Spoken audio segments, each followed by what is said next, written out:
नई Reno duster में आ जाते हैं गैस स्ट्रट, चारों one touch up and down Windows, but 360 degree camera इतनी खास नहीं है। मतलब इसे इंडिया के लिए ही इंजीनियर किया गया है क्लियरली। मैंने बहुत सारी गाड़ियां चलाई है पर ये अलग है। तो जब डस्टर की प्राइस आई, ये variant being 21 lakh rupees on road, मुझे लगा ठीक है, क्रेटा, सेल्टॉस, कुशाक वगैरह से ये लगभग 4-4.5 लाख सस्ती है compare to the top model. तो यहाँ पे कुछ ना कुछ कॉम्प्रोमाइज तो किया ही होगा, but the reality is very different.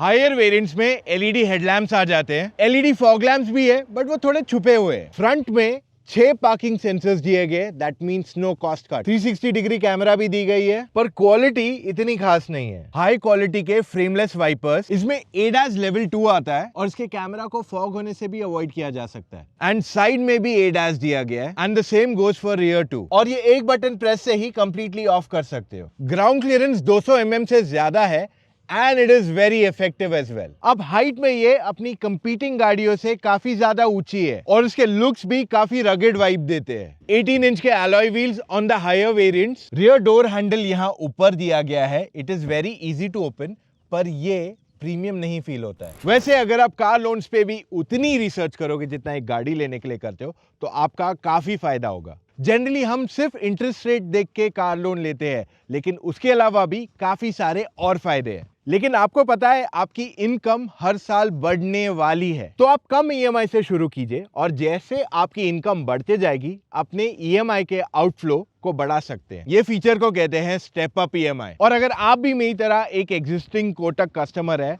तो मोस्टली एक प्री अप्रूव लोन का ऑप्शन अवेलेबल रहेगा। ऑल इन ऑल अपनी गाड़ी को फाइनेंस करना बहुत ही आसान है फ्रॉम कोटक महिंद्रा प्राइम। आपको चाहिए तो मैं आपके लिए लिंक छोड़ सकता हूं डिस्क्रिप्शन, वहां जाके डायरेक्टली कार लोन के लिए अप्लाई कर सकते हो। वैसे रेनो का क्लेम ये है कि डस्टर आराम से पूरे 5 स्टार रेटिंग लाएगी इन एनकैप रेटिंग्स। और वैसे सेफ्टी फीचर्स की भी कोई कमी नहीं है, सारी लिस्ट आपके साथ यहीं शेयर कर रहा हूं। रियर स्टाइलिंग में कनेक्टेड टेल लैम्प्स आ जाते हैं। डस्टर की बड़ी बैजिंग फ्रंट और रियर दोनों में है और 6 पार्किंग सेंसर्स रियर में भी दिए गए हैं, that means no cost cut here as well. इसकी टेलगेट इलेक्ट्रिक एंड अच्छी खासी फास्ट है and boot space in size भी अच्छी खासी है। ये एक मीडियम साइज का सूटकेस है, 3 स्मॉल साइज के हैं, ऊपर एक स्मॉल बैठ जाएगा और यहाँ पे भी एक स्मॉल सूटकेस आराम से बैठ जाएगा। एक चीज जो रेनो ने बहुत अच्छी की है इज गिविंग गैस स्ट्रट्स। ये एक बहुत अच्छा फीचर है, हर कार मैन्युफैक्चरर को ये देना ही चाहिए। डस्टर के इंटीरियर्स देखोगे, they are clean and simple. Higher variants पे यहाँ सॉफ्ट टच एलिमेंट्स दिए गए हैं और ये textured plastic. Steering wheel flat bottom and flat top के साथ आता है and it is good to grip. Steering wheel के सारे बटन्स ग्लॉसी है, विच मींस ये आसानी से धूल मिट्टी और स्क्रैचेस अट्रैक्ट करेंगे। म्यूजिक कंट्रोल्स यहाँ पीछे दिए गए हैं। हेडलाइट एंड वाइपर स्टॉक काफी बेसिक फील होता है। डिजिटल क्लस्टर का layout looks pretty good and इसकी ब्राइटनेस भी काफी अच्छी है and I think this is a good system over here. Touch screen में गूगल असिस्टेंट आता है, it is quite easy to operate, तो इसमें इनबिल्ट गूगल मैप्स भी दिए गए हैं। आई एम वेरी हैप्पी कि इसमें फिजिकल बटन्स दिए गए फॉर एसी। चार्जिंग के लिए 12 volt 2 type C charging ports और वायरलेस चार्जिंग पैड भी अवेलेबल है। ऑटोमेटिक गियर बॉक्स दिखने में काफी कूल दिखता है and it is very sporty to use. इसके स्पीकर्स की क्वालिटी डिसेंट है, पर अगर मैं ये सेगमेंट में कंपेयर करूं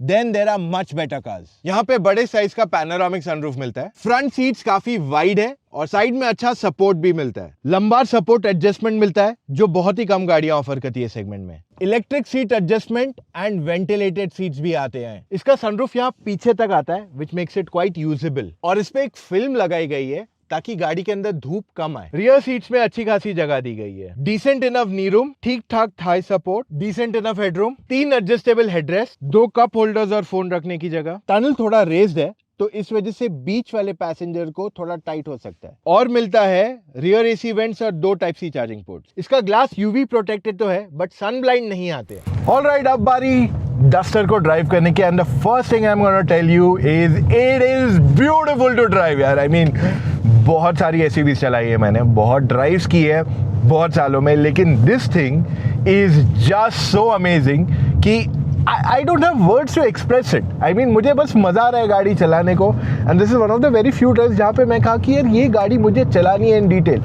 टू बी फेयर, जब ये गाड़ी मैंने चलानी शुरू की मुझे पहले लगा कि यार शायद मज़ा नहीं आएगा, but the moment I sat down, जो व्यू है यहाँ से, जो हाइट है, it reminds me of the old duster. जो ओल्ड डस्टर का चार्म है ना, वो बहुत कम लोगों को पता है, क्योंकि जिन लोगों ने खरीदी है, जिन लोगों ने चलाई, उनको ही पता है। And this car fulfils that. मतलब कोई भी ये सेगमेंट की एसयूवी उस तरीके से नहीं ड्राइव करती है जैसे एक डस्टर आज ड्राइव कर रही है, and that is absolutely true.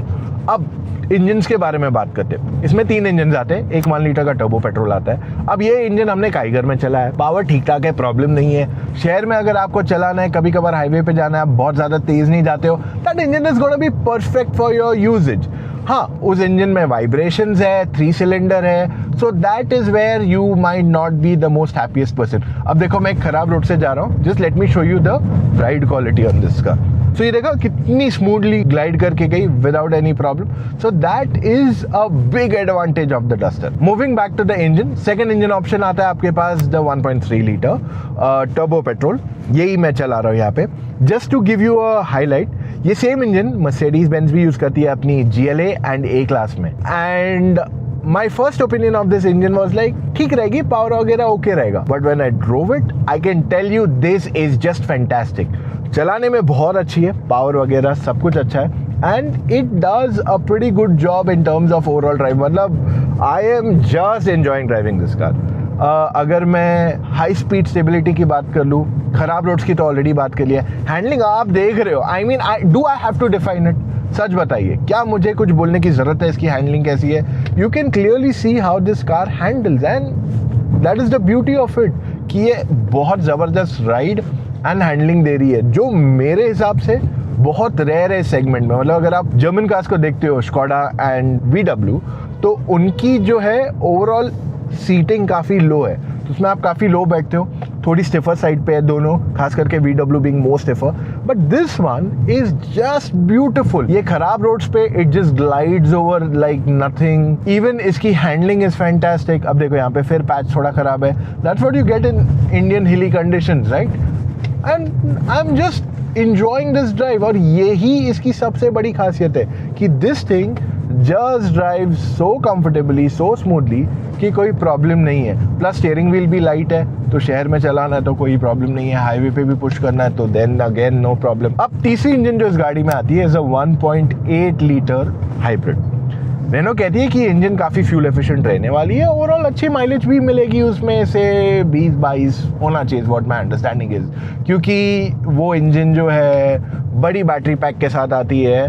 पर I will not get into more details about it, क्योंकि आज हम वो नहीं चला रहे। वो इंजन दिवाली के अराउंड आएगी, 2 से 3 लाख रुपए ऑन रोड की डिफरेंस आएगी उसमें overall compare to the 1.3 litre. वैसे ये इंजन जो मैं चला रहा हूँ 1.3 turbo with all the features top end variant, ये मुंबई में लगभग 21-21.5 लाख पड़ती है, वर्सेस क्रेटा, सेल्टॉस, कोई भी दूसरी गाड़ी है, बोलते सियरा, वो 24 से 26 लाख रुपए में आती है उनकी ये engine with almost similar features. Sierra में काफ़ी ज़्यादा फीचर्स है, I am not counting Sierra, maybe not even Seltos, but this is just fantastic to drive. मतलब सच बोलूँ तो इस तरीके की जो ड्राइव मिल रही है गाड़ी में, कोई और गाड़ी ये नहीं फुलफिल कर सकती है, not that I can remember in this segment. और जो इसका स्पीड है, जो इसकी स्टेबिलिटी है, इज एब्सोल्युटली परफेक्ट। मतलब इसे इंडिया के लिए ही इंजीनियर किया गया है क्लियरली।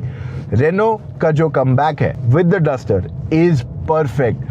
अगर आपको ज्यादा फीचर्स चाहिए boss, then I am telling you look at something else, but if you really want to enjoy driving like a true car driver, जिसको सब कुछ सही चाहिए but not like over the top कुछ चाहिए, Duster is the choice for you. Like absolutely very nice. हाँ, एक दो चीजें हैं जो मुझे इस गाड़ी में ओके लगी हैं, which I will talk to you when I talk about the features everything, but this is absolutely impressive in terms of driving. मतलब आज अगर मैं VW स्कोडा को भी इससे कंपेयर करूं, they are more compact, they are more smaller, lower, इसमें आप ऊंचे बैठते हो, खराब रोड्स पे चलाते हो। This SUV is for the real India, कि हमें एक्सप्रेसवेज पे भी चलाना है, हमें टूटी हुई सड़कों पे भी चलाना है, हमें पहाड़ पे भी चलाना है, हमें ऐसी जगह पे भी जाना है जहाँ पे सड़क नहीं है। This thing is just lovely. हाँ, there could be an all-wheel drive version also. I hope so. But अभी तक तो रेनो ने इसमें इंटरेस्ट नहीं दिखाया है in getting it anytime sooner. And I'm not sure if how many people will buy it. But yeah, I am impressed. In terms of mileage, आपको 12 से 13 सिटी में मिल जानी चाहिए with this 1.3 liter turbo petrol hopefully. Is what my understanding goes, but it purely depends where you're driving. मैंने इस गाड़ी को सिर्फ पहाड़ों में ही चलाया है and थोड़ा बहुत उत्तराखंड के हाईवेज पे चला है. So I cannot come to you with an exact fuel efficiency, but हाँ, this engine seems to be fuel efficient. It seems to be for sure. My only hope is Renault का service जो रहे वो अच्छा खासा रहे बस. That is the only thing I expect this car to do well in terms of service cost अच्छा हो तो ये एक हिट प्रोडक्ट बनेगा, वरना there can be struggles क्योंकि गाड़ी बहुत अच्छी है, काम इन्होंने काफ़ी किया है गाड़ी. अब क्या आफ्टर सेल्स एक्सपीरियंस रहेगा लोगों का? I think we'll have to hold on our horses for that. Okay, यहाँ पे मैं कुछ और चीज़ें ऐड करना चाहूँगा about the Duster specifically. इसका जो गियर बॉक्स शिफ्ट्स है ना, ये थोड़ा स्लो है. अब जैसे देखो मैं यहाँ चला रहा हूँ, ओके, मैं यहाँ एक्सीटर दबाया, it takes a while for the gear to shift. अभी भी मैं गलत गियर में ही हूँ despite me accelerating and it takes time. तो जबकि ये ड्यूल क्लच ट्रांसमिशन है, it is not like the quickest gear box that you can expect. Plus इस गाड़ी में स्पोर्ट मोड भी नहीं है. All you have is comfort and eco modes for the car. Okay, overall ये ही एक area है जहाँ पे थोड़ा और बेटर हो सकता है ये, वरना if I talk about driving it on bad roads, every kind of condition, it is fantastic. बस इसका गियर बॉक्स थोड़ा क्विक शिफ्ट होता था ना, it would have just been perfect. काफ़ी लोग आपको ADAS के बारे में बताएंगे इस गाड़ी का कैसा है. टू बी वेरी फेयर, इस गाड़ी का ADAS मैं टेस्ट नहीं कर पाया हूँ क्योंकि मैंने मोस्टली पहाड़ों में ही चलाया. छोटा मोटा मैंने नॉन माउंटेन एरियाज में ड्राइव किया है, but that is very limited and इस वजह से I can not tell you exactly कैसे बिहेव करता है. For that we'll have to wait. But जो कुछ भी मैंने लेन वेन चेंज किए कभी कभार, it is okay. It is not very interrupting into your face. Plus इसमें ब्लाइंड व्यू मॉनिटर नहीं दिया गया अगर लेफ्ट राइट इंडिकेटर देते हैं हम, तो इस वजह say that is a feature that could come into this car. हाँ, ये वार्न करता है आपको ऑन द मिरर, बट या दैट्स अबाउट इट. देखो हम जो रोड पे चला रहे हैं वो रोड ही नहीं है, लैंडस्लाइड हुई है यहाँ पे, but still overall the ride quality of the car is pretty good and that is a big talking point for it. क्योंकि मोस्टली जो गाड़ियाँ ये सेगमेंट में आती है उनकी राइड क्वालिटी इज डिसेंट.